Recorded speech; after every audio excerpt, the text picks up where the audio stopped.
Toujours plus d'actu sur BX1 +. Et on commence avec notre premier sujet d'actualité avec vous. Le nombre de vous, Jim Moskowitz, le nombre de nouvelles infections continue de repartir à la hausse sur l'ensemble du pays.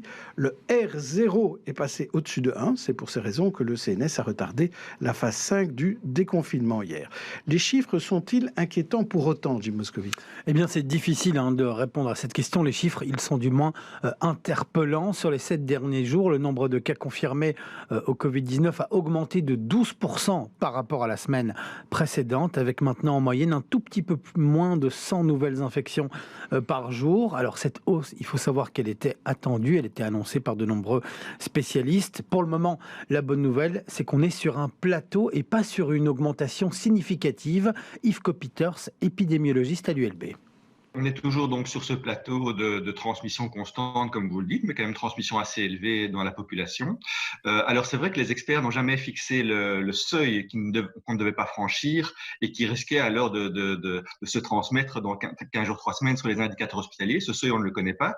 Mais ce qu'on va surtout observer, c'est la cinétique de l'épidémie, c'est-à-dire s'il y a un doublement du nombre de nouveaux cas tous les X jours. Alors là, oui, il faut s'inquiéter parce qu'alors on repart dans une dynamique épidémique forte. Et alors là, bien sûr, il faudra prendre des mesures. De nouvelles mesures, il n'en est pas question pour le moment. On est plutôt dans une stratégie où on ralentit le déconfinement qui était prévu plutôt que dans une stratégie de reconfinement. Quoi qu'il en soit, deuxième vague ou pas, il faut se préparer. Et c'est ce que fait le HIES, le groupe d'experts en charge de l'exit stratégie, qui a pour la première fois dressé une approche en cas de seconde vague de contamination au Covid-19. Les experts plaident pour que les mesures soient adaptées non à l'échelle fédérale, non à l'échelle régionale, non plus les communes, comme on a pu en entendre parler chez Sciences & No, mais bien des provinces. Et si on prend l'exemple de la province bruxelloise, pour le moment, la moyenne de nouvelles contaminations, elle reste de seulement 14 cas par jour. C'est une diminution de 11% pour la province bruxelloise, alors qu'on l'a dit, sur l'échelle de la Belgique, il y a une augmentation, et principalement du côté de la province d'Anvers. Ce serait donc logique de reconfiner ou d'avoir de nouvelles mesures plus restrictives selon les provinces. Pour Yves Copiters, c'est possible à cet échelon-là, mais pas pour un reconfinement. Oui, c'est possible, puisqu'on voit que certaines provinces ont plus de nouveaux cas, là, la province d'Anvers, par exemple. Donc oui, on pourrait imaginer, mais par contre, imaginer un reconfinement à l'échelle de la province, ça, je pense que c'est une échelle beaucoup trop grande au niveau géographique. Ce qui manque actuellement, c'est de comprendre qui sont les nouveaux cas, qu'on fasse vraiment des enquêtes ou des accompagnements très de proximité avec les nouveaux cas pour comprendre d'où ils viennent, comment ils se sont infectés et quels ont été leurs contacts. Et on voit même que dans d'autres pays, on élargit les contacts aux contacts des contacts. Donc on va un cran plus loin dans la recherche potentiellement des personnes asymptomatiques, et pour ça alors il faut une capacité de testing très large pour vraiment pouvoir tester tous les gens autour de ces cas malades. Et donc moi je trouve qu'avant d'envisager des reconfinements qui pénaliseraient un groupe de population, il faut être beaucoup plus systématique dans le dépistage bien sûr, mais aussi dans l'accompagnement des nouveaux cas pour essayer de comprendre qu'est-ce qui s'est passé et casser alors cette chaîne de transmission. Alors, à noter que la province bruxelloise, c'est la région, puisqu'il n'y a plus de province à Bruxelles, ça concerne plutôt les Wallons et les Flamands, mais nous, la province, c'est l'échelle de la région. Alors, on sait, Jim, que le R0 est très surveillé pour surveiller l'épidémie, la monitorer, comme on dit. Il est passé au-dessus de 1 pour la première fois depuis le déconfinement.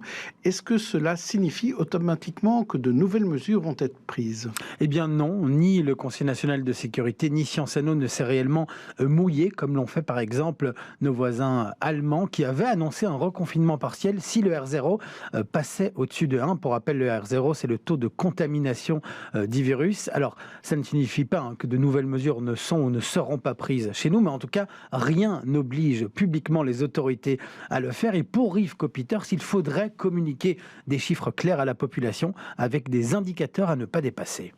Je pense qu'il faut projeter les gens et nous projeter tous sur du moyen terme en disant voilà, avec les efforts qu'on fait, avec la stratégie de déconfinement dans laquelle on est, voilà à quoi on peut arriver. Et si on dépasse ce seuil parce qu'il y a un relâchement des gestes barrières ou parce que peut-être qu'on a repris un peu trop vite certaines activités, alors on devra faire marche arrière et ce seuil, il faut l'exprimer en nombre, en indicateur ou en indicateur hospitalier. Donc je pense oui en effet qu'il faut absolument faire de la communication parce que je pense qu'on est tous conscients du danger, on sait tous interpréter interpréter aussi, je dirais, un indicateur seuil. Et donc, ça peut être une information intéressante pour les gens.